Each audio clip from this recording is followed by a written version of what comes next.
Do you, Sammy? Do you, Sammy Davis? Hey there, guys. Sammy Davis Jr. That doesn't sound anything like him, does it? I go, Go on, introduce the impression, Dave.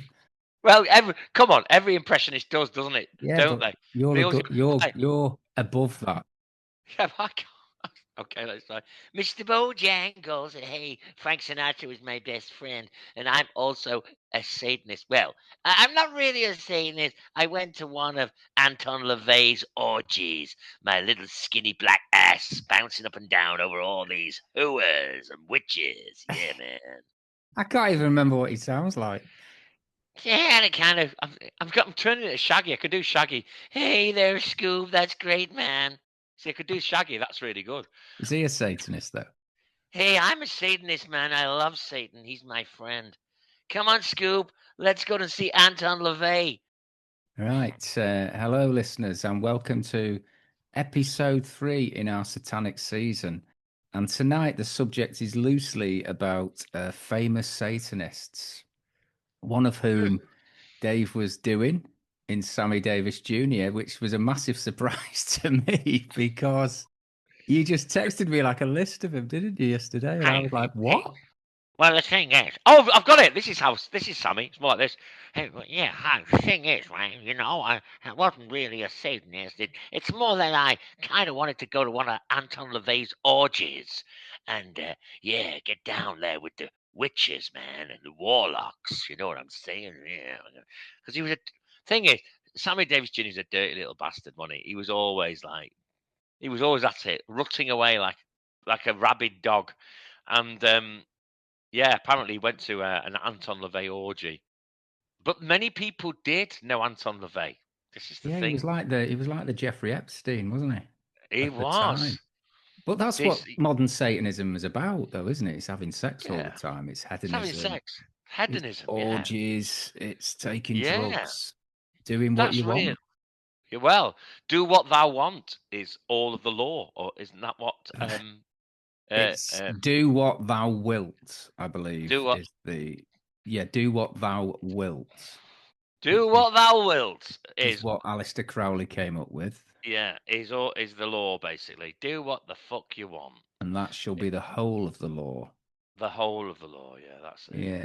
But it Yeah. doesn't mean, or it doesn't, I don't know. You see, this is the thing is, does it mean, or did Crowley mean it to mean just use people, abuse people, kill them, rape them? I mean, Uh, there are some well, in things Crowley's that case, yeah. he did write about rape and things, and Really? he certainly treated people throughout his life pretty badly, to say the least.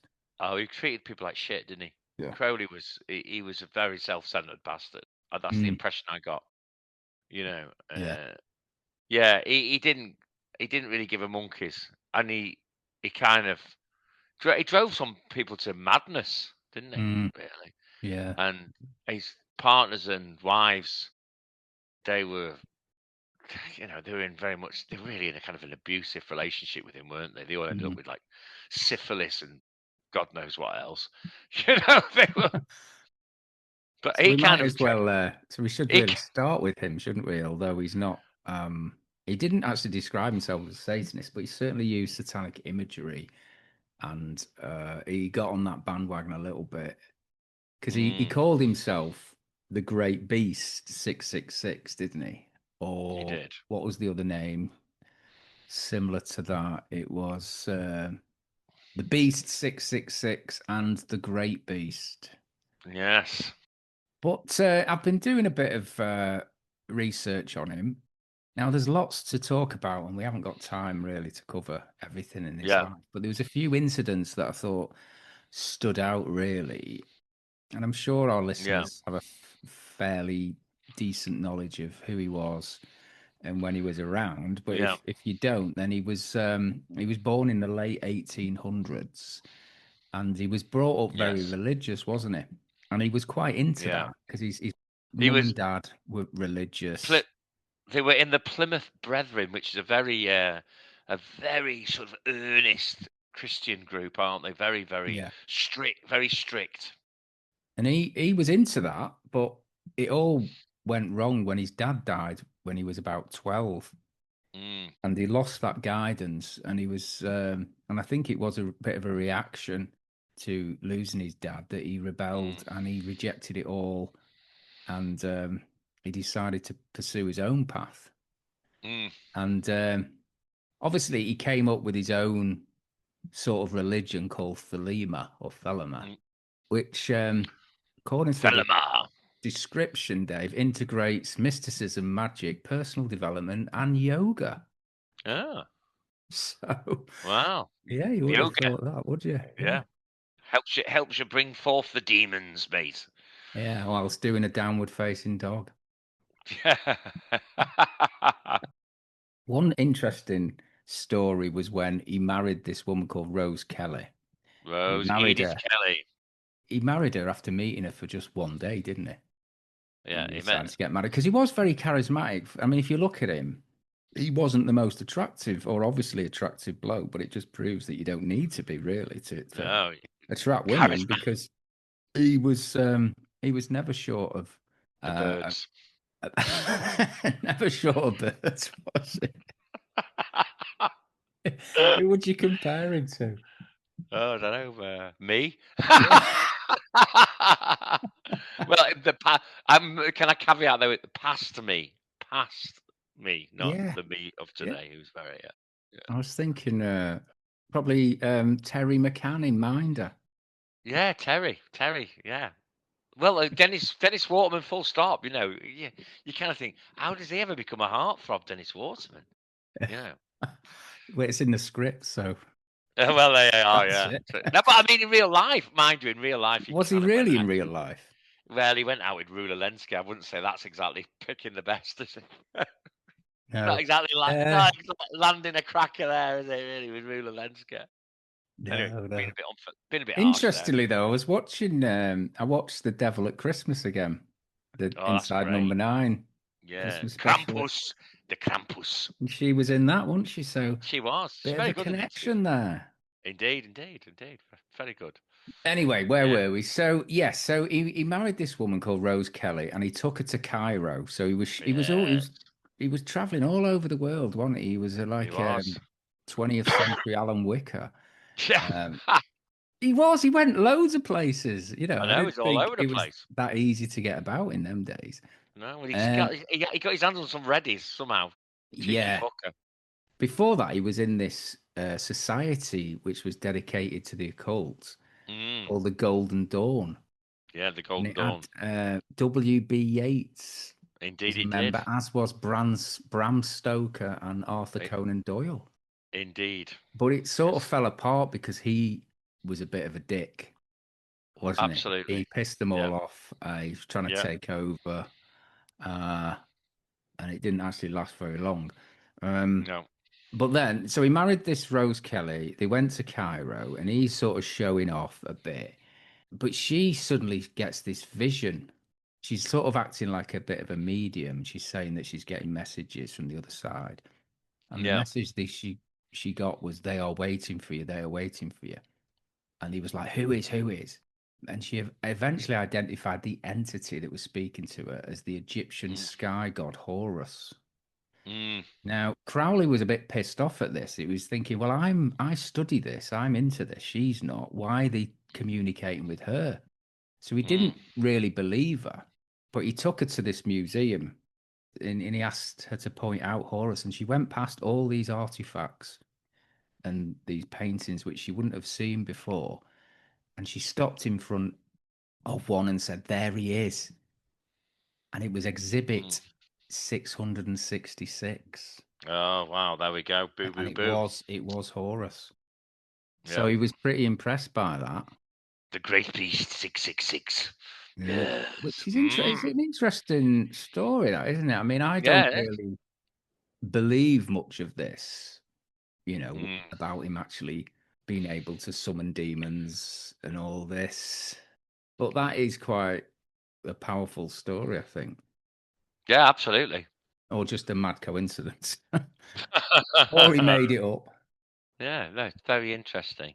And It- the other thing he did was after that, he'd set up this religion called Thelema, like we said, and he established this place in Sicily called the Abbey of Thelema, Indeed. where he basically ran his own cult there, didn't he, or a He community? did. He And there did was indeed. all sorts of debauchery and pretty Yeah. sickening stuff going on there, wasn't there? There was indeed. And Yeah. I've seen a couple of YouTube videos where people have actually sort of gone to it, gone inside it, and there's still sort of remnants Yeah. of some of Crowley's drawings and stuff in there. Yeah, there was a terrible amount of debauchery going on there, all sorts of crazed stuff, and he kind of destroyed a few people's lives. Really, let's be honest. He did. He pushed them to the actual limit. Well, one woman, I think, died after drinking the blood of a cat, which was sad. Yeah, yeah, And there was another story of him trying to get a woman to have sex with a goat. indeed. Yeah, yeah. But that all fell apart because he actually ended up getting deported by Mussolini. If Mussolini Mussolini's hated had the enough of man. you, yeah, exactly. Right, you're fucking too much for us, Crowley. Get the fuck out of town. Yeah.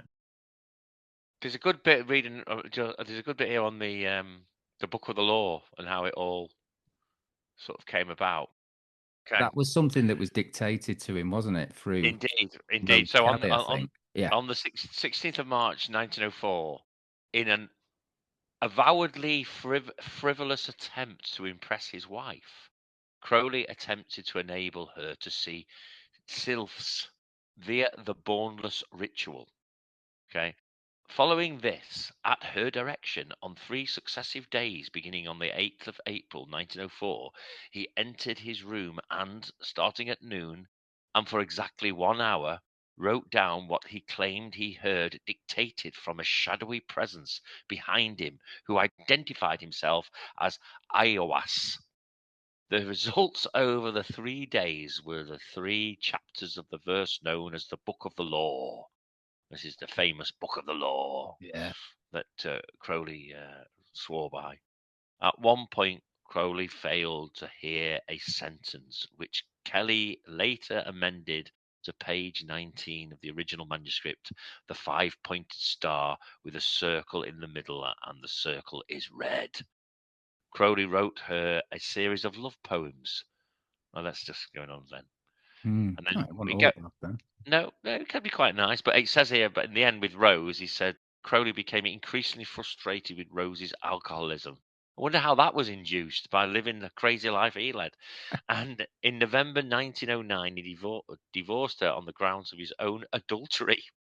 But they remained friends, and Rose continued to live at Boleskine House on the shore of Loch Ness. So she still lived in his Oh, I property didn't at know that. Boleskine. Right, okay. So we It's got should the say then that Boleskine House was this house in Loch Ness that he bought. Lola. Yeah, and then it says Lola. This is the daughter that lived because his daughter Lilith died of typhoid in Ragoon. So he was taking his daughters around with him, doing all this stuff in terrible fucking living conditions and what have you. It was crazy. But it says here that Lola, his other daughter, was eventually taken in by her uncle Gerald in September 1911. Crowley had Rose committed to an asylum for alcoholic dementia. There you are. I thought his kids, some of them died, didn't they? Young, or one of them did. One of Well, his that's what I'm daughters. saying. Lilith, I just said, Lilith Oh, died of typhoid in Ragoon. So right. there's two, but the other daughter that he had with Rose, she went to her uncle. So they were just like absolutely dreadful parents. Like, Mm, it's like the equivalent of them going into care, really, wasn't it? But yeah. it then says after Crowley had Rose committed to an asylum for alcoholic dementia, it said Rose Kelly then married Dr. Joseph Andrew Gormley in 1912. So she married a doctor after being committed to an asylum for alcoholic dementia. So God. there you go. Wow, the lives of these they lived crazy, hectic. I know, and it's amazing to think of the time that was. Because he Yeah, was obviously someone that was well ahead of his time and completely different. Imagine how he would have stood out in that day, that the, period the of problem. time. The problem for us is we think of those times like Sherlock Holmes and M.R. James as being kind of stiff collared and all this, but there was Mm, this other but there were these other people who were esoteric, Yeah. and they were debauched. They were fucking debauched. Mm. I mean, like Crowley was fucking blokes and fucking women. He's probably screwing kids. You know, he didn't care. No. He was an absolute outrageous character. He was a mad mountain climber too, wasn't he? He was and there was controversy with that too. I think he was really good mountaineer apparently, but he Yeah. abandoned some colleagues. He did, He yeah, just because he pissed them off again, yeah, because he tried to take over. I think I can't remember the mountain they were climbing. It was like, was it the third highest in the world at the time? He was trying to boss them about, and they just had enough of him and said, "Oh, you can sod off." And he sodded off, and then they all died, didn't they? Because there was an yeah, avalanche. Now, yeah, there has been claims, yeah, possibly by Aleister Crowley himself, that said that he did a bit of a spell yeah. back because he was annoyed. All adds to the image. You know, all adds to the image. But just on that, the Abbey of Thelema in Sicily, Yeah. the thing that really made me laugh reading the entry in the Wikipedia is it said that there was no cleaning rota, so it ended up being a bit of a tip. You know, it went Oh, it to was a shithole. yeah. No, this is what I'm saying. It was absolutely disgusting. Apparently, absolutely disgusting. Where is Martin Bryce when you need him, Dave? Uh, Yeah. it makes Withnail and I look like come dine with you. You know what I mean? It's like fucking, Yeah, you know, dogs and cats running spotless. about, shagging, and oh, I Yeah, don't know. But absolutely. kids were there as well, weren't they? Because there was his That's what I'm saying. disciples came with their families, and he was letting Yeah, them watch all the sex and all the mad yeah. shit that was going on there. All the mad shit. Mm, All the... When he was in Boleskine, though, he did raise this supposedly after, and it was weeks. There was this weeks that he was doing it for in Boleskine mm. to raise this demon, you know, which I remember reading about in the book because I had the Great Beast book for quite a Oh while. yeah. I'm looking at a fantastic picture of him as a really dubious, skinny-looking Herbert on the K2 expedition that he took in 1902. This may be the expedition we were talking about, which Mm. but have you seen the picture? If you go on the Wikipedia page of him, it's a brilliant picture, and he's such a skinny, bony little Herbert, but he's got the most horrible, menacing-looking face with the beard and the hair. It's a Yeah, he fantastic, looks unrecognizable, doesn't he? yeah, it's a fantastic picture. You know, there you Mm. are. Yeah, interesting stuff.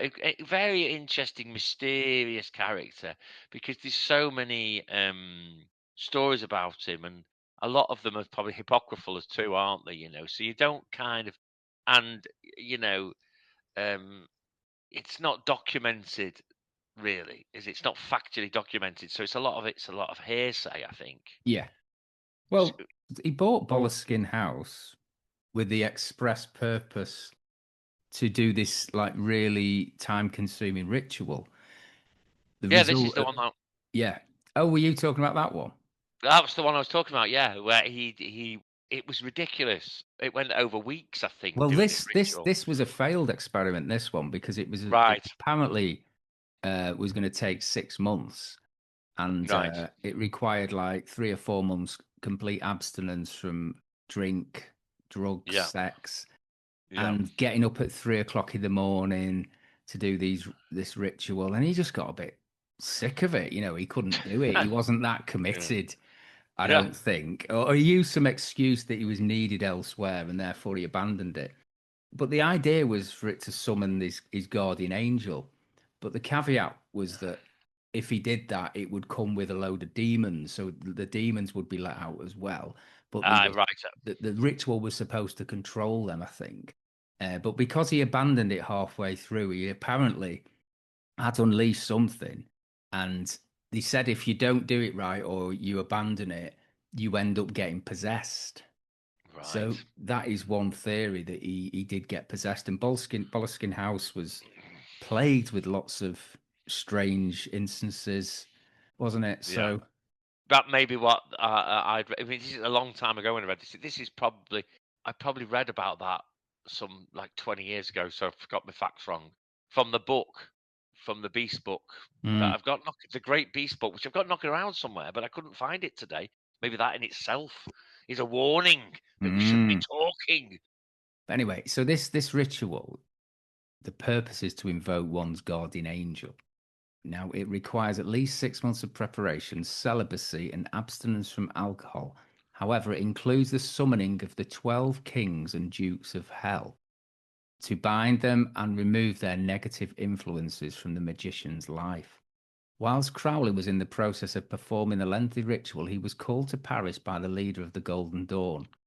That was that society he was involved in.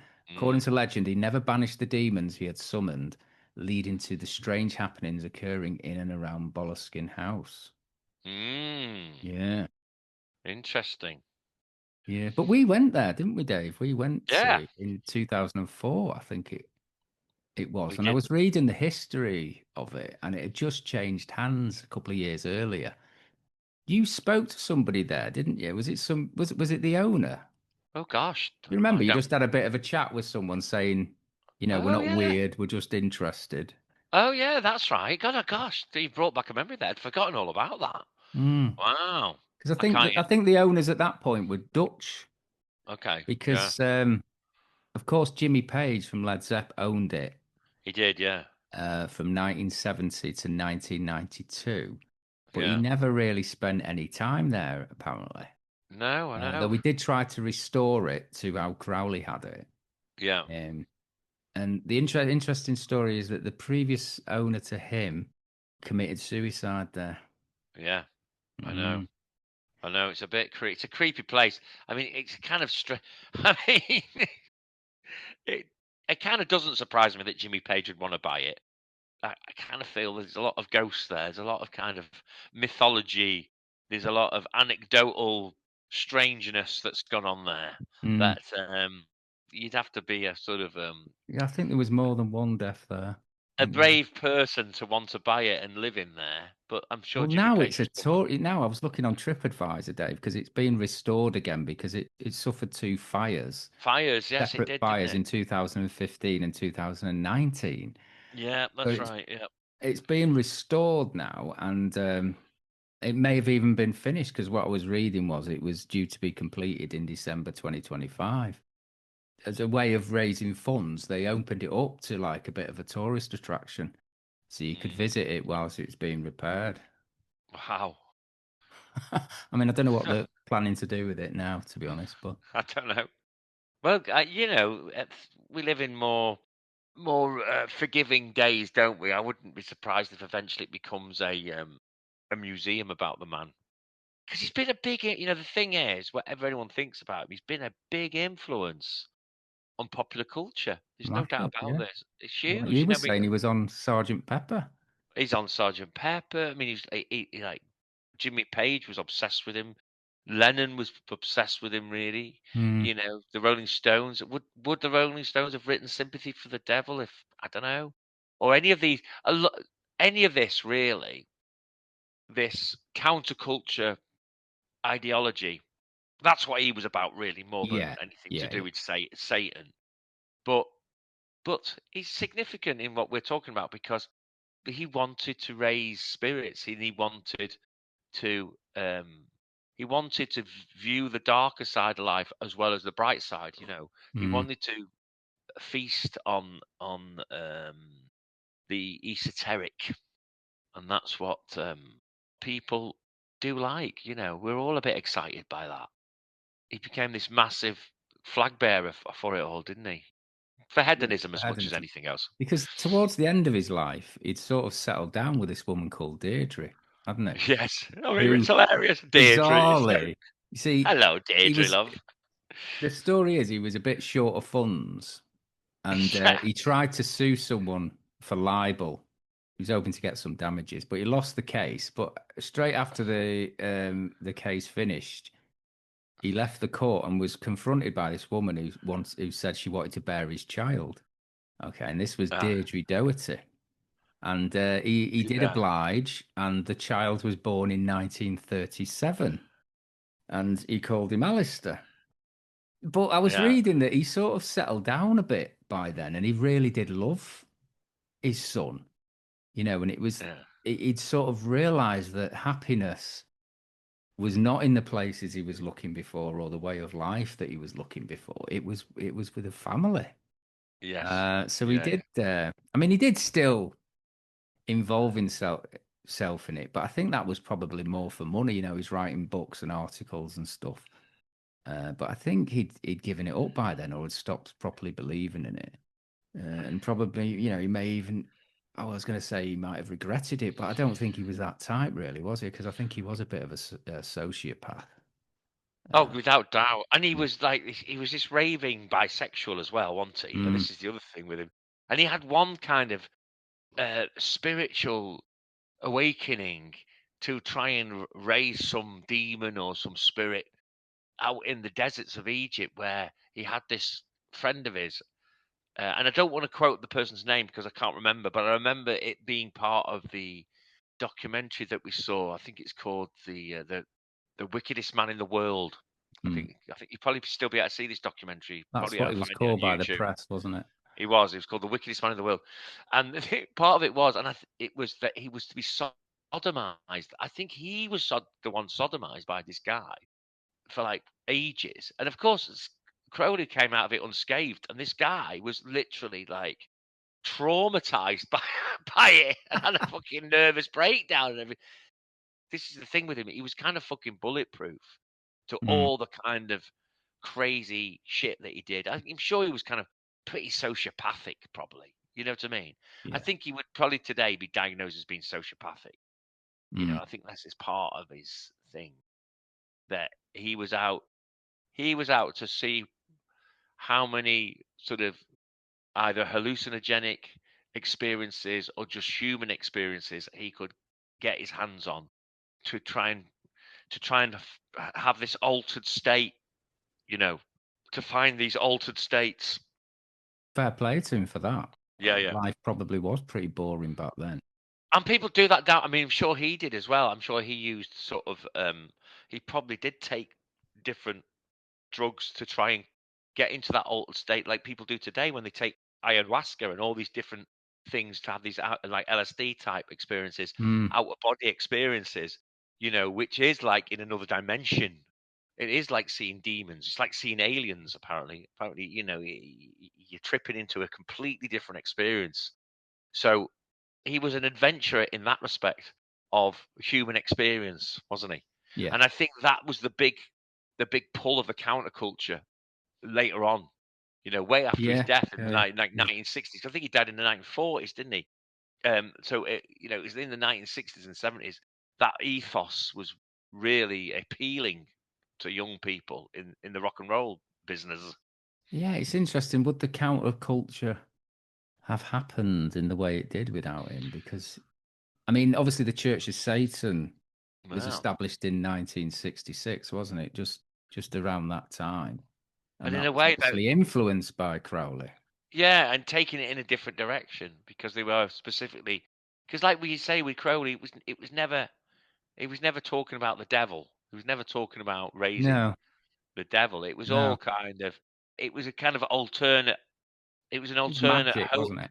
Yeah, I mean, Sex and magic. he was talking about, he was always, he would call things like that thing. Was it the holy books of Thelema and things like this? Mm. So he would see them as kind of as holy in a different way, and like you say, magic. It was a world of magic. So in that respect, was he kind of more like Dr. Kelly and back in the day when they were trying to But Anton LaVey was significantly influenced by Crowley, adopting like an individualism, self-determination, and ceremonial magic and that. Edward Kelly, right? So Edward Kelly and John Dee. John Oh Dee yeah, and Edward John D. Kelly. Yeah, yeah, yeah. And they were like precursors almost to Crowley because they were trying to summon, because they wanted alchemy, didn't they? Yeah. They were trying to summon something mystical and magical. It was all part of magic. Are you You know still what there, was mate? weird, Dave? Because I was thinking just before I came on air, it reminded me. I think we were both thinking of doing something after Haunting Image about Mm, Dr. D, weren't we? yeah, And that's it, it John was Dee. about finding some text that he'd written and summoning a demon. Yes. But it never came to fruition. And I think the No. reason was because Damon bloody Albarn He did did it. something on Dr. D He did at the indeed. same time. I mean, not that that necessarily stopped it, but it's like the Cliff Twemlow thing, isn't it? We think Yeah, you're yeah. doing something, and then somebody else is thinking the same thing. So English Renaissance occultist and a scryer. Scryer's interesting. A scrying ball, isn't it? You know, that's really interesting. So he was deeply into occultism. He's known for working with John Dee in his magical investigations. yeah, What's interesting is that Edward Kelly, who's a bit of a mysterious figure, John Dee was a very well known member of Queen Elizabeth I's court. He was her astronomer. He was a mathematician. He was a very noble man, but he was obsessed with Kelly. He loved Kelly. And Kelly was a scryer. He had a scrying glass through which he could see spirits and angels. You know, 'cause scrying glasses were very a big thing then. You know, you yeah. could see other dimensions, look into the future, look into the past, and Dee was obsessed with all this.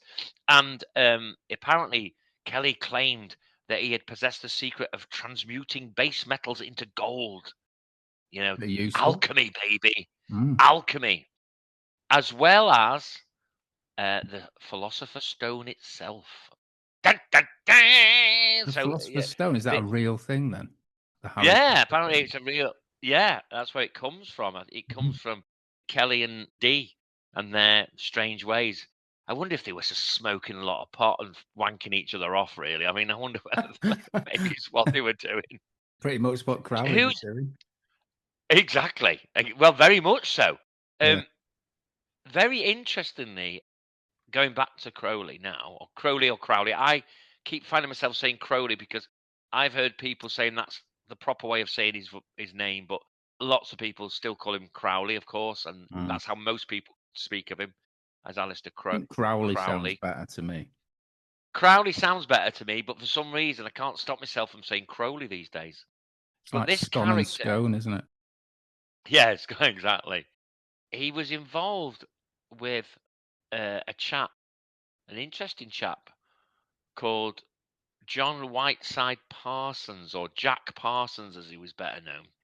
And this guy was an American rocket engineer. God, he But knew he was, everything. He was another. Yeah, he was the Epstein, wasn't he? yeah. But it's As quite was Anton interesting. LaVey. Yes, indeed. And we'll come to LaVey, won't we, straight Mm. after this? Because I think LaVey is the next stepping stone, because this is where Satan really gets involved with all this. I think these people are like precursors to what someone like Anton LaVey then suddenly turns it into pure Hollywood by bringing Satan and the devil directly into it. Because this guy, though, was interesting because he was an American rocket engineer, chemist, and Thelemite occultist, just like Crowley, Mm. and their paths crossed, I'm sure. I know they did. And so it says here, in 1939, Parsons converted to Thelema, a religious movement founded by English occultist Aleister Crowley. Parsons and his first wife, Helen Northup, joined Crowley's Ordo Templi Orientis. Ah, now this guy, this is the thing. I'm pretty sure that Jack Parsons had a friendship with Scientology. What's his name? Yeah, L. Ron It, Hubbard. Yeah, I know that's Crowley it. knew him. Or Yeah, but it was Parsons and L. Ron Hubbard. They were quite good pals, I think. Let me see if I can find it on here because that's just popped into my head now. That's where I can't bloody. I should just put the two names together, shouldn't I? This guy though, he had a hell of a career. I think Parsons. hmm, You know, he was quite an influential guy. Nicholas, is it? He was a bit satanic. Yeah, indeed. Oh wow, this is amazing. Right, okay, let me read you this. So I'll just read you the whole thing. In 1939, Parsons converted to Thelema, a religious movement founded by English occultist Aleister Crowley. Parsons and his wife Helen Northup joined Crowley's Ordo Templi Orientis. He became the California OTO branch leader in 1942. Historians of Western esotericism, I should say, cite him as a prominent figure in propagating thelema in North America. Hmm. Parsons was dismissed by JPL and Aerojet in 1944 due to his involvement with OTO. So they didn't like that at all. They were probably good old Christian boys. And his hazardous laboratory practices. In 1945, he and Helen divorced. In 1946, he married Marjorie Cameron. Shortly afterwards, L. Ron Hubbard defrauded Parsons of his life savings. Go figure that. We need to find out about this. Bloody hell. Parsons worked as an explosives expert during the late 1940s, but his career in rocketry ended due to accusations of espionage and the increased trend of McCarthyism. Okay, Parsons died at the age of 37. God, he was only young. In his home laboratory. Oh, right. Bloody hell. Oh, he Right, blew himself up. he did. He said it right. So Parsons died at the age of 37 in a home laboratory explosion in 1952. His death was officially ruled an accident, but many of his associates suspect suicide or murder. Maybe L. Ron Hubbard thinking get rid of him. You know, Yeah. although publicity unknown during his lifetime, Parsons is now recognized for his innovations in rocket engineering, uh, advocacy of space exploration and human spaceflight, and as an important figure in the history of the US space program. Well, that's He has interesting because been, whilst you were talking about that, Dave, I was thinking about the guy that was the real inspiration for The Exorcist. He worked for yes, NASA, didn't he? That guy called Robbie something. he did I mean, I indeed. know it's just a coincidence, but that's what I was thinking of when you were telling me that. That's quite fascinating. Mm, That their paths may have crossed. yeah. Yeah, that's interesting. Yeah, so there we are. Apparently, he has been the subject of several biographies and fictionalized portrayals. So there we are. So he's a very interesting character. So what's interesting about that, I suppose, is that people of all sorts of different fields, like you were saying about W.B. Yeats, he was into all the esoteric strangeness and Yeah. magic too.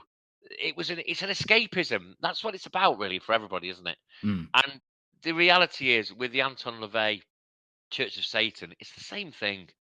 It's a kind of escapism from the mundanity of normal life and the idea of maybe getting your leg over in an orgy. Summed it up brilliantly, Dave. Thank I'm you. just looking at a picture of, I've just Googled Anton LaVey, Yeah, and there's a he's brilliant picture of him when he's fairly young with he's hair. amazing. And he looks Yeah, like Mickey Pearce from Only Fools and Horses. He's got that little spiff he tash. does. Have you seen him? Absolutely, it's great. Oh, brilliant.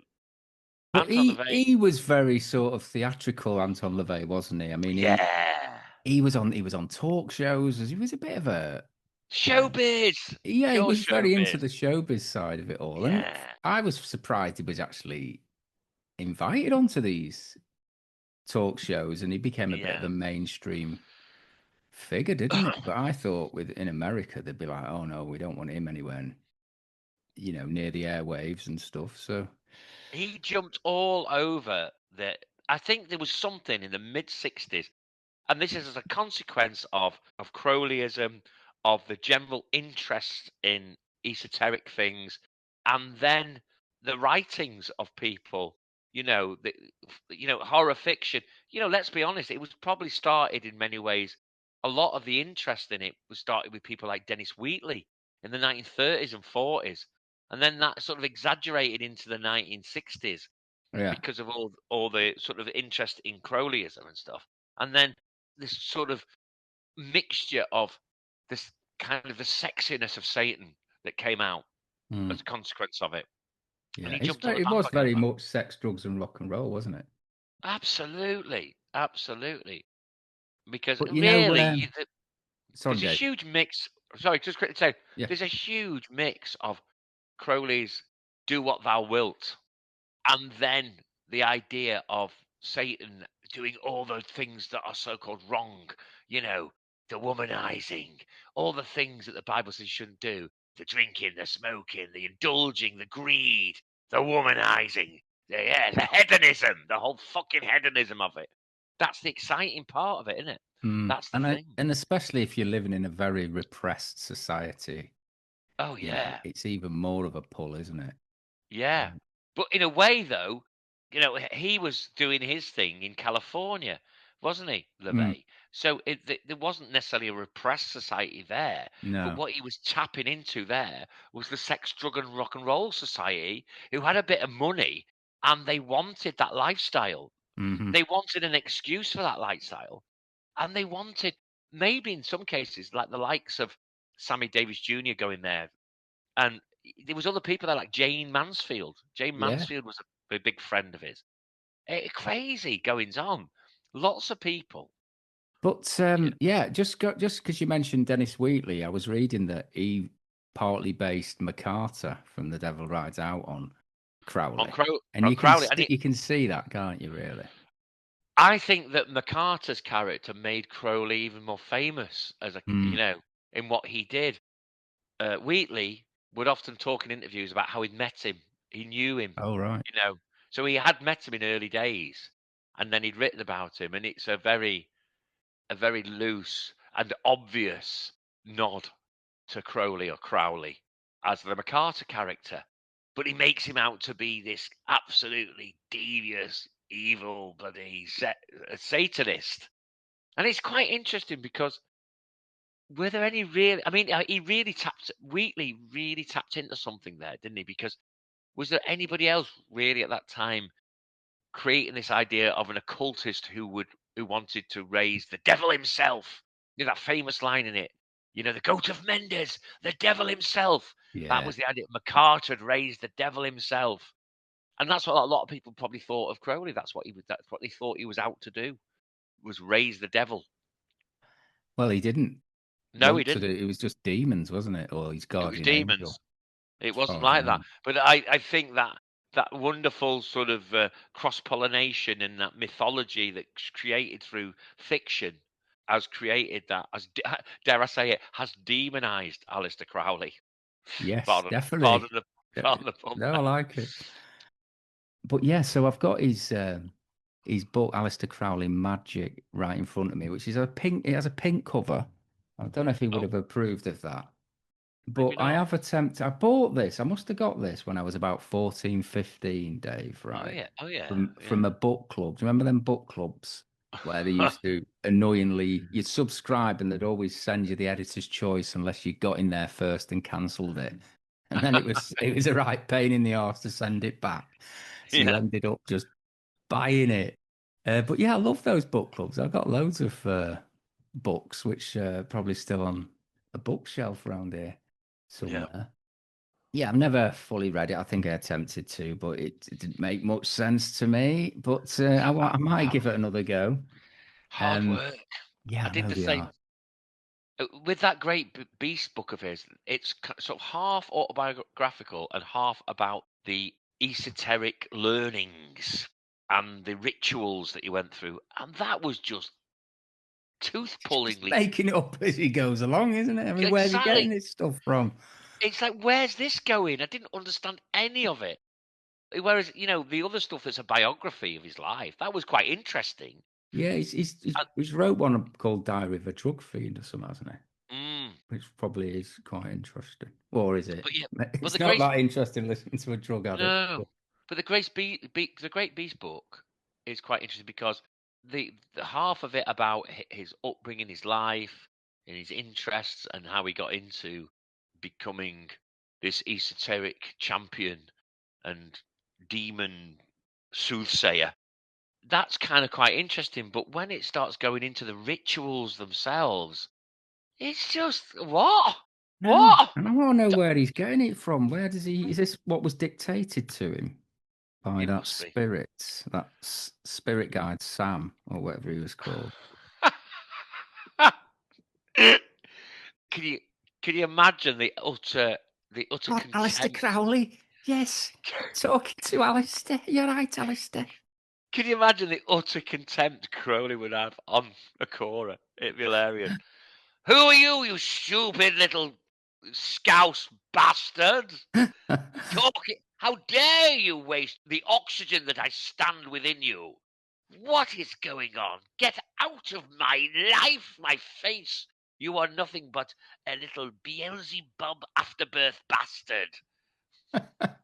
You're giving some credence there to Akora, suggesting that he does talk to spirits. I know, Rather than exactly. just lies. Apart from just drinking them. Rest in peace, Derek. And One you, other Alistair. story about Crowley is, Dave, I was trying to come up with a story, like a little short film involving my son as a young Indiana Jones, right?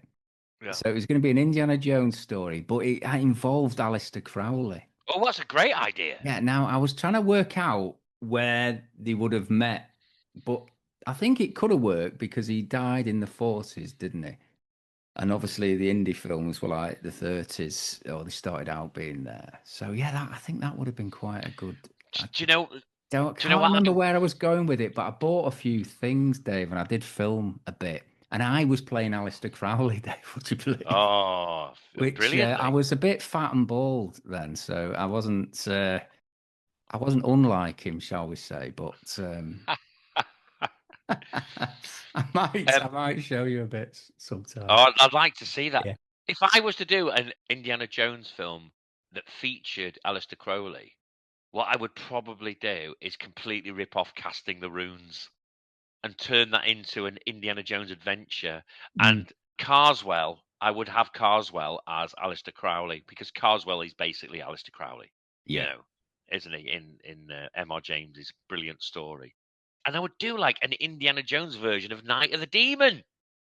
Boom! Yeah, I mean, well, the thing is, obviously, Indiana Jones does have some occult links, doesn't it? Because the first film, the famous line, Hitler's a nut on the occult.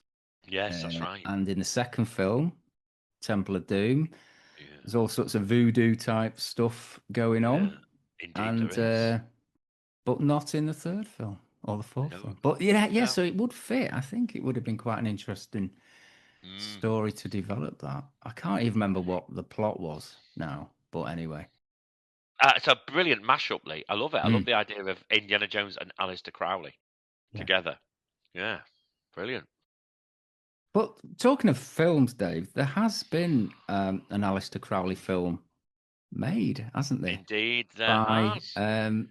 Iron Maiden singer Bruce Dickinson, polymath, an astonishing man. Incredible fencer. He is a fencer, yeah. Aeronautical master. Yeah, conservative with a small c. Yeah, he's probably reform. Probably reform now. No, but I've got this DVD, David. I've never watched it. So why didn't I bloody watch it in preparation for this pod? Maybe we can include it in next time, can't we, Dave? Yeah, it's films, mate. Yeah. We're doing films. Chemical Wedding film. But has that been the only film about Aleister Crowley? Well, yeah, but loosely under different names. Yeah, obviously, like MacArthur, Carswell, Night of the Demon, yeah.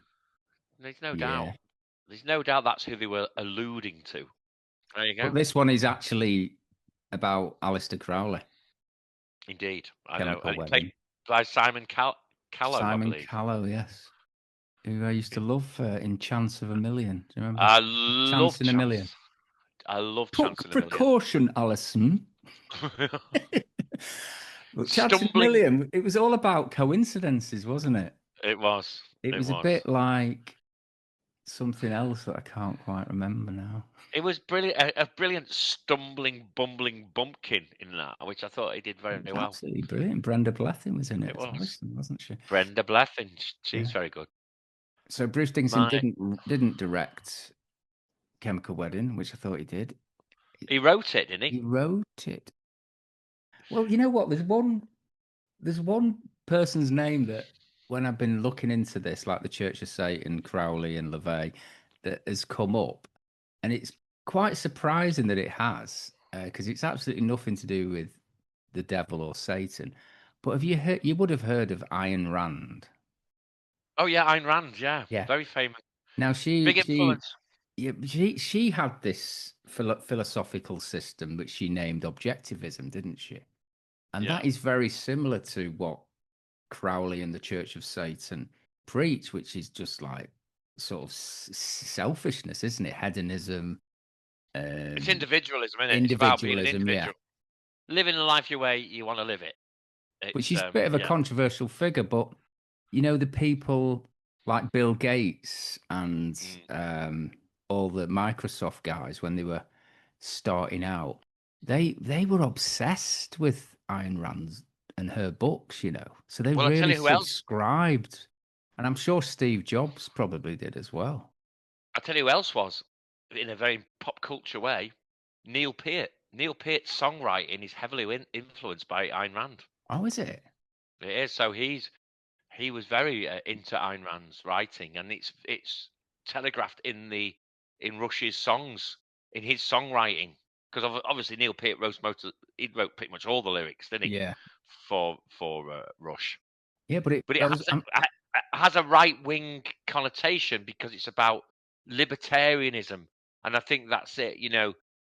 A lot of libertarians are thought of as being like quite right wing because they believe in freedom and being able freedom to do what they want. But quite often that means to be like a bit of it can mean in some people's eyes to be a outrageous capitalist. That's hmm Yeah, I'm doesn't just necessarily. reading here, Dave. It says Ayn Rand's philosophy of objectivism, emphasizing individualism, capitalism, and laissez faire, Yeah.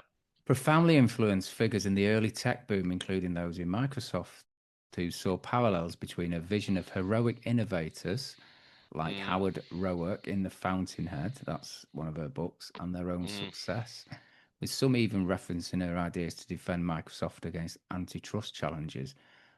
But wasn't I remember seeing a documentary on her? Wasn't she a bit of a controversial figure though?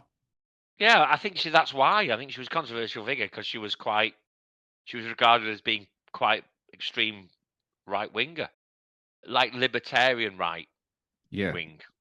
So I think that's where it comes from. But it did influence a lot of people, and like I say, I'm sure I'm right in saying Neil Peart's. I'm just going to look it up now just to make sure I'm right. But yeah, I know I'm right because I remember watching something about it. A rejection of altruism. Don't help Yeah, anyone. it's about being a lone wolf and looking after yourself, making sure. Yeah, I don't think she mean like. I think what she means is that you got to take care of yourself first and Yeah. foremost.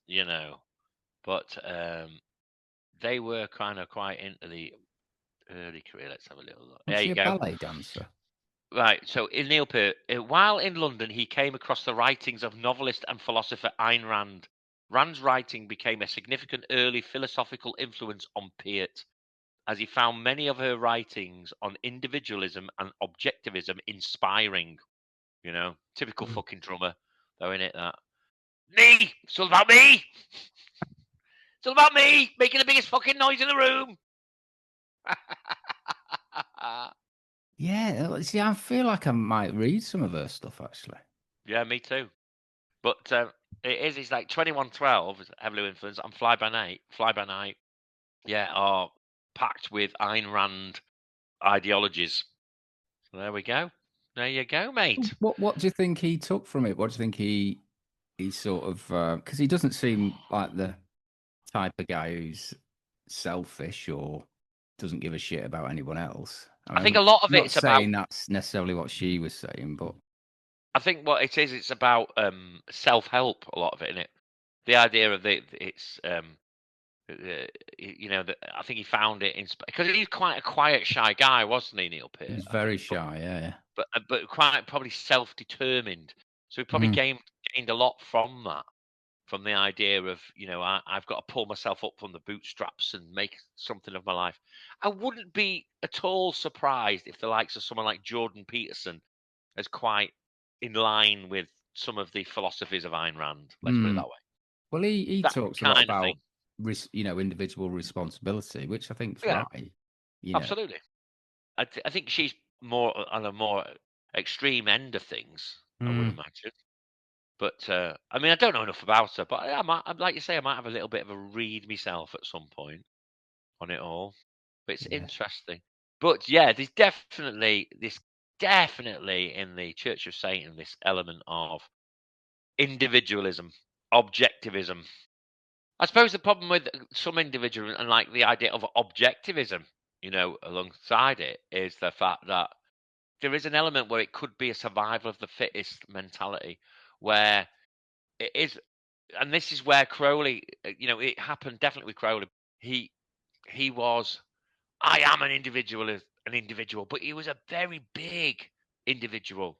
He Mm, was a very big persona. I mean, I've been accused of this at times, being this like a big personality and like overshadowing what's going on around because you never do it in my case. I've never done it deliberately. I've never mm, done it consciously, but you could be in a position where without having a little bit of a radar or a little bit of something to make you stop and think, oh, hang on a minute, I don't want to walk over everybody else in the room. You know what I mean? So yeah. you can have a situation where you could be all powerful and all individualistic, and you could therefore be holding back other people in who they are as a person. Yeah. Yeah. So that's the danger in it, isn't it? If everybody goes into it with an open mind and thinking, okay, this is just live and let live and let's go and run naked round but I do fear that somebody's going to be the victim somewhere down the line, and I think that's probably happened in most of these cases, because someone's always going to be the biggest individual. If you look at something like what happened with Charlie Manson, that was all kind of individualism, free look this, free this, that. But he was the man, wasn't he? Anton LaVey's still the man in his church.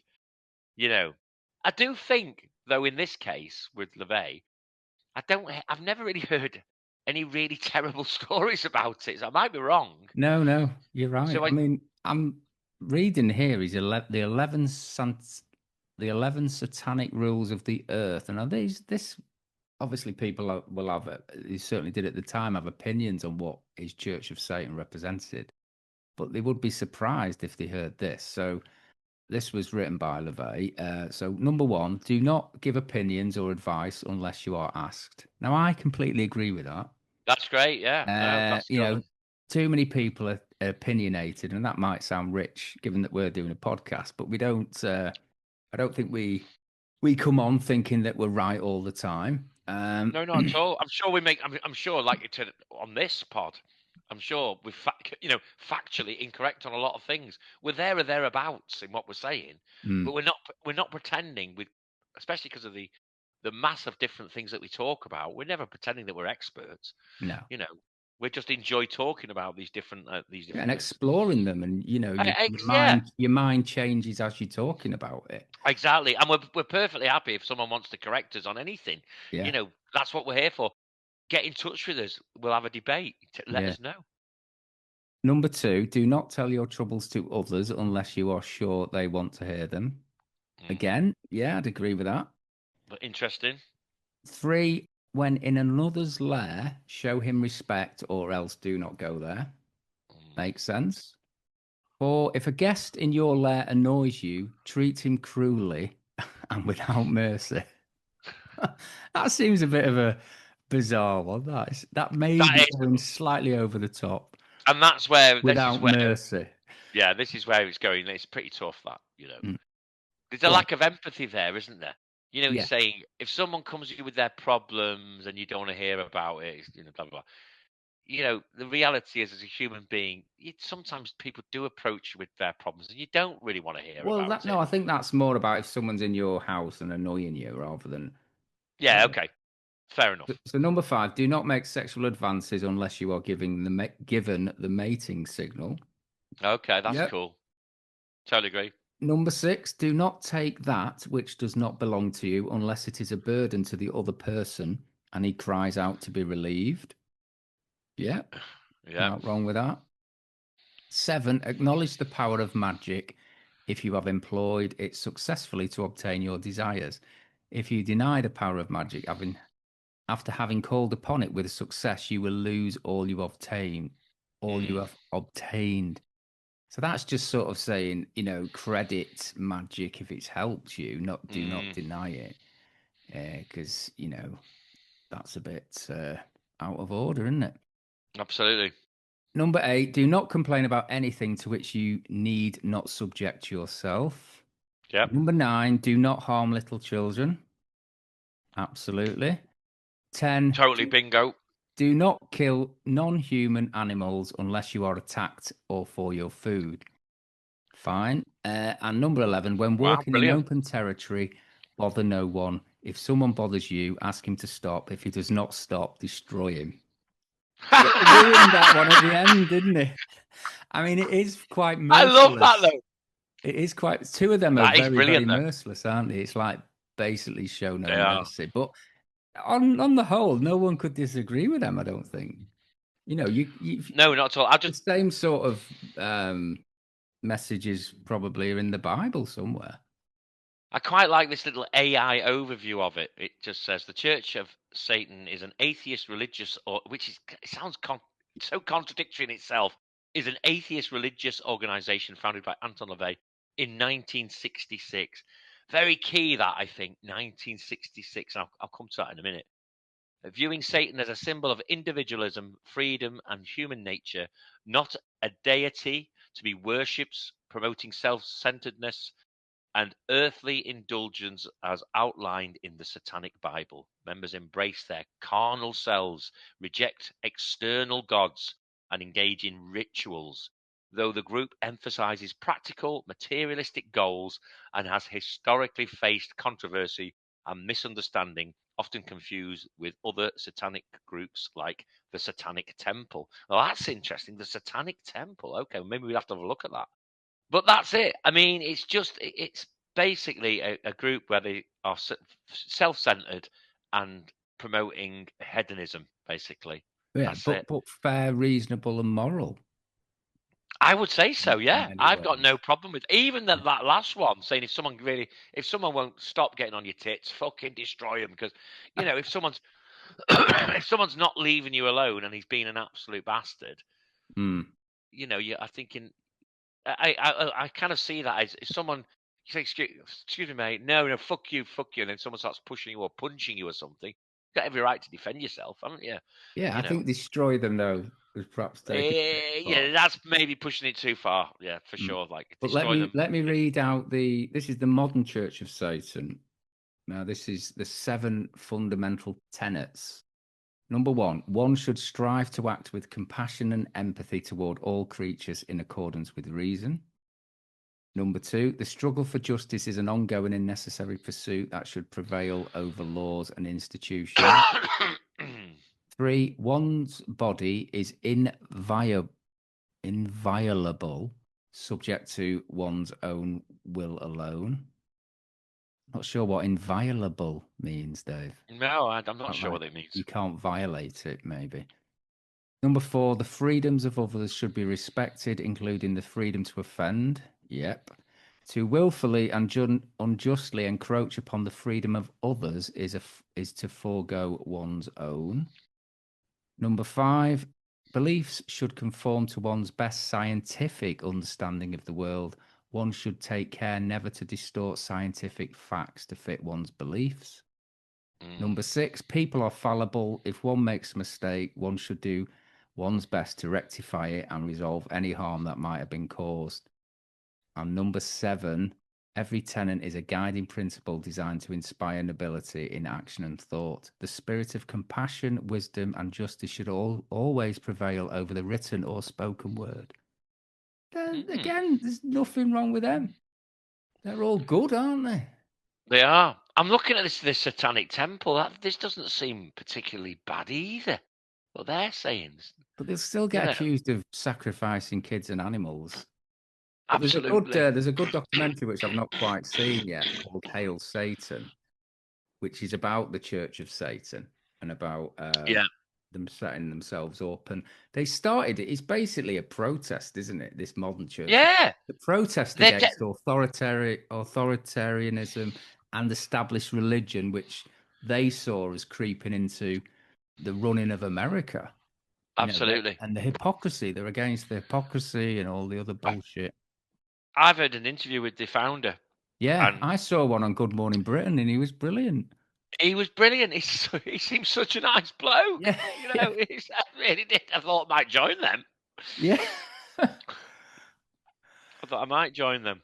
The Hilarious. thing that sort of stops me joining them, Dave, and not that I just don't know what the benefits of joining them would be. I mean, what do you get? You get No. like a quarterly newsletter, or But It, I've never been one to want to join a group. I don't know about you, but to me that isn't it. If you're preaching individualism, is joining a group, whatever it may be, is that an act of individualism? well, exactly. It's not, is it? I Not mean, really. the only individual's the founder. Hmm. This is the thing. This is the problem, isn't it? It's like all these people who, in a way, it's like people who like say, "I'm a different me. I'm really into my fashion, and I've got an individual look that's different." And you're thinking, well, what? Because you've got tattoos and you've got some piercings, like every other fucker. You know what I mean? Well, Or you're that's it. wearing If those you have clothes. to say that, it's like saying you're cool, isn't it? I'm Yeah, cool. yeah. You're not cool And if you say you're and cool. I'm such an individual because I wear these clothes like every other fucker. Yeah, that are You know mass what I mean? produced. Exactly. It's bullshit, innit? Absolute bullshit. Mm. But yeah, But they it's set up interesting. there. I think I was reading that there was some Ten Commandments monument that was placed somewhere, and again, they thought that was overreach in terms of the government putting that there. So they said, right, well, we're making our own monument, and if you believe in religious freedom, which the law says cannot be disputed, then we're building our Church of Satan monument. Which, Yeah, have you seen it? It's a goat. yeah, yeah, yeah, Absolutely brilliant. So they put that pretty much next to this Ten Commandments yeah, statue. But yeah, again, it was a protest. yeah, yeah, Um, exactly. but people Yeah, obviously they don't get who the Church of Satan are and what they believe they in. So don't. they still think they drink blood and Yeah. sacrifice things.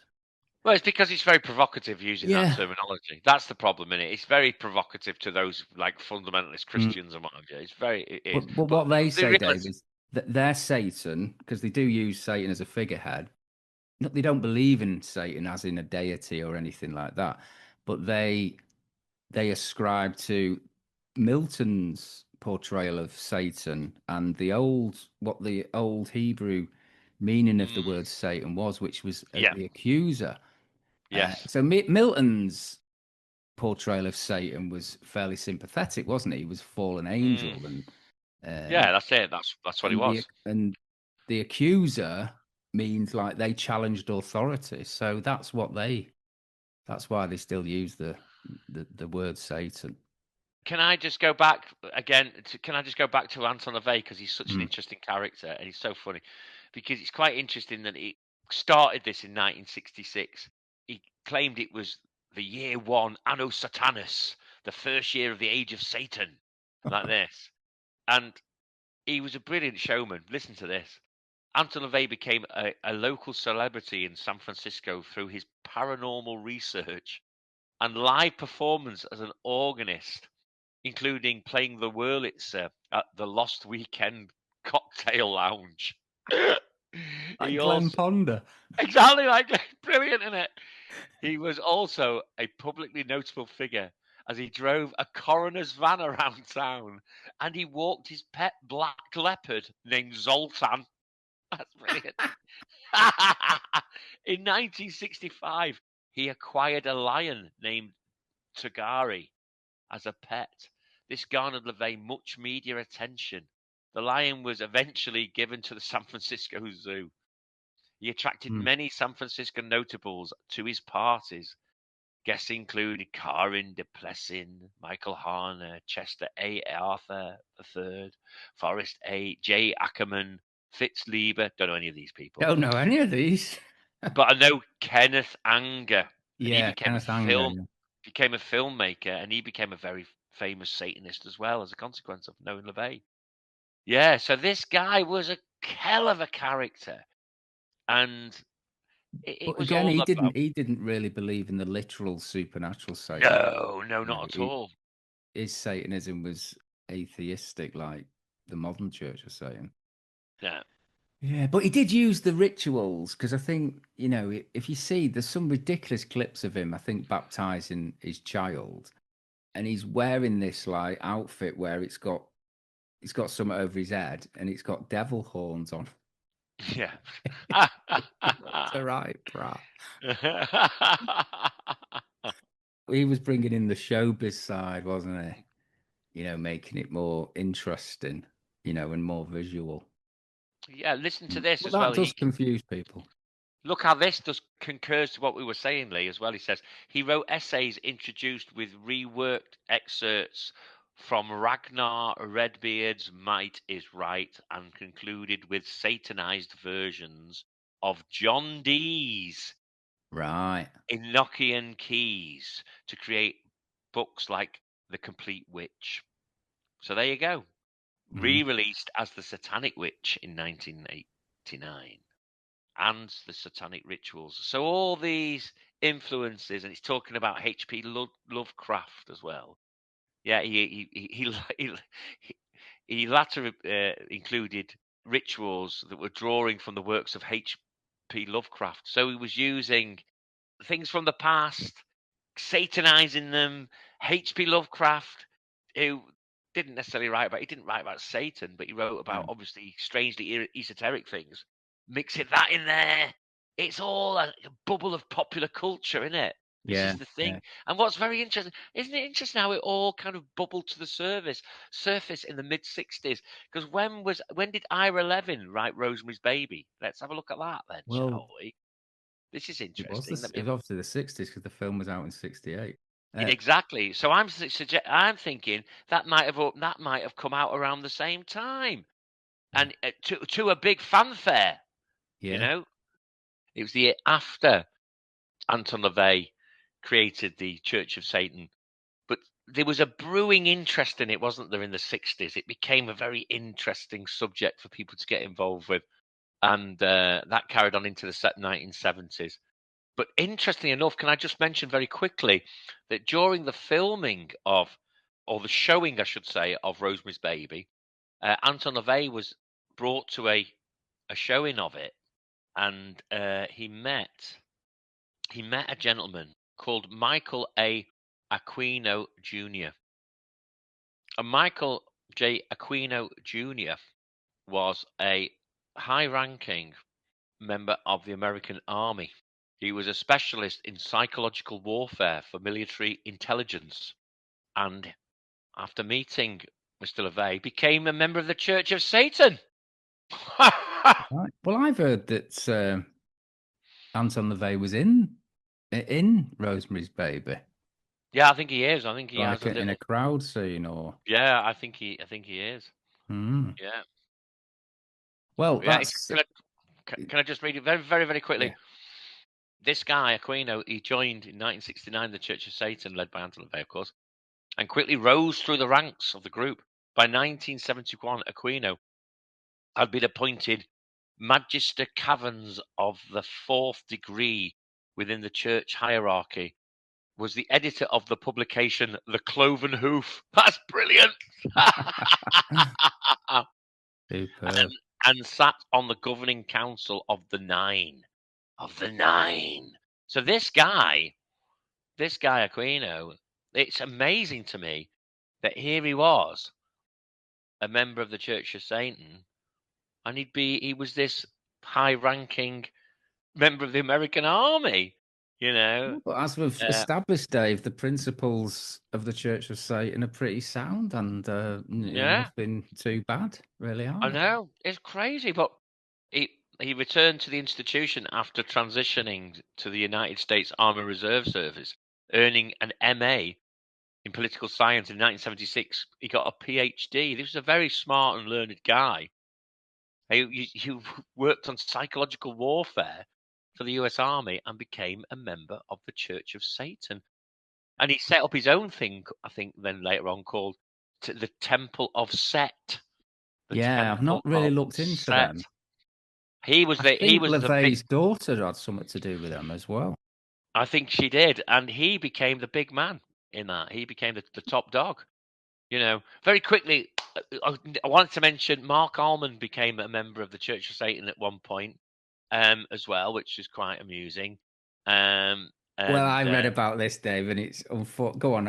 I don't want to well, ruin it, but I thought, wasn't he coerced into doing, or he persuaded into doing it by his colleague in Soft Cell? Because I think he was a member of the Church of Satan, wasn't he?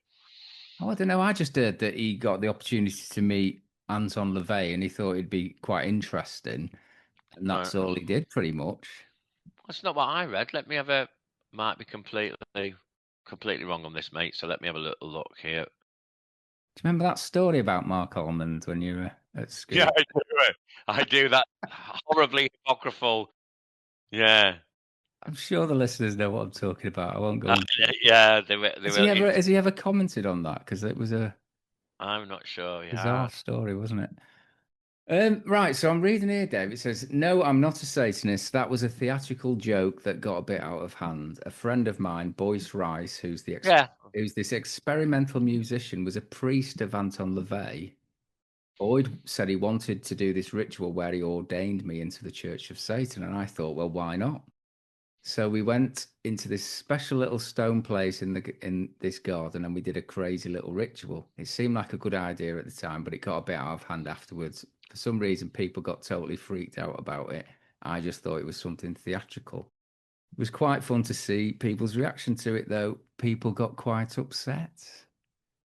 That's interesting because the little thing that I read, it was on a list of people who, including Sammy Davis Jr., they put in there, and it just said that Boyd Rice had encouraged him to join the Church of Satan. That's all Mm, it said, really. probably But did because he was a well, member. so there you go. So, but Oh, you see, it's a it was disappointing, done really, as a isn't it? That some done of as a bit of a these laugh. didn't really Yeah, they didn't join. join it. They didn't join at all. But the Sammy Davis Jr. one is yet another series of anecdotal hypocritical stories about Sammy Davis Jr. There was one story that he gave head to a member of the band. You know, Bob Willett, the band. You Yeah, know that Sammy Davis Jr. actually gave a blowjob to one of them. I think it was a member of the band. Um, so Robbie I remember Robertson. it might have been Robbie He's the only one I Robertson. can remember. Him, there's only Levon Helm and him that I can ever remember the name of. But yeah, they are. Right, so we're going to finish now, Dave. But excellent chat there about Yeah, the great chat. modern, the famous Satanists and the modern Yeah, version of Satanism, which I still yeah, think is going to be a bit held back. I mean, they have a lot of good, decent beliefs, and I know that they yeah. do a lot of good. But I think being associated with Satan is probably going to hold them back and not allow them to get their message out there. But I was having a good look on their website, which is very interesting. Some of the merch is quite good. You can get a coloring book Fantastic. called The Satanic Children's Big Book of Activities. That sounds amazing. There's some nice tote bags on there with some hot sauce. Oh, yeah, wouldn't mind some satanic hot sauce. Yeah. That sounds Uh, great. there is mugs, stickers, statues, and flags. Yeah, I wouldn't mind a Satan mug when I'm having my coffee in the morning. Yeah. A go to Mendes mug or something. Let's see if they've got one. Yeah, they've definitely got a Goat of Mendes one there, Dave. It'll set you about $30. Wow. Yeah, And I but was looking pretty at some impressive. Go to Mendes t-shirts too. They're quite smart, Mm. aren't they? Yeah, I love the way the Goat of Mendes fits into the pentagram. That's very good, isn't it? Yeah, yeah. I like the idea of wearing things like that just to like piss people off or upset them a little bit, Yeah, you know. And but just be really nice and polite and charming to someone, but wearing a Go to Mendes t-shirt. You know what I yeah. mean? It's a bit like wearing those, let's summon demons t-shirts and things like that. I Mm, rather like the idea of wearing them, just being really polite and nice and friendly, and someone just suddenly recognizes the t-shirt that you're wearing, which is children wanting to summon demons, and someone being deeply offended by it. yeah. That's what you want in life. One thing I read, which I liked on their website, is that they're there for the outsiders, and I think that's Yeah, You That's might what not it is. know it, Dave, but I consider myself an outsider, even though I'm not like completely out there. I Yeah, me think I'm too. all for the outsider in this I world. am totally. I am completely the same, mate. Because I'm not really a group joiner inner. You know, Mm, I don't. I've been asked many times to do five-a-side football and stuff like that. It doesn't mm. appeal to me at all. I don't want to do it. I've always felt a bit of a square peg in a round hole, buddy. Yeah. And I don't mind that. I quite like No, that. no, I think that's the best way to be. I mean, that's the sort of people I admire. Yeah, Mhm. definitely. Yeah, we don't all have to be joiner inners, do we? We don't have to. We Yeah, can do we do our own thing, baby. Do our own thing. Not wrong with that. not at all. Right. Okay. So, thank you, listeners. We're going to next time we're going to probably do films, aren't we, Dave? Yeah. About Satan. So please Yes. join us for that. Please let us know what you think of the pod, and thanks again for your amazing support. We'll see you next time. Hail Satan, darlings. The pentagram, dedicated to Henry Foreman. In the years of the primal course, in the dawn of terrestrial birth, man mastered the mammoth and horse, and man was the lord of the earth. He made him an hollow skin from the heart of an holy tree. He compassed the earth therein, and man was the lord of the sea. He controlled the vigor of steam. He harnessed the lightning for hire. He drove the celestial team, and man was the lord of the fire. Deep-mouthed from their thrones, deep-seated, the choirs of the eons declare the last of the demons defeated. For man is the lord of the air. Arise, O man, in thy strength. The kingdom is thine to inherit, till the high gods witness at length that man is the lord of his spirit.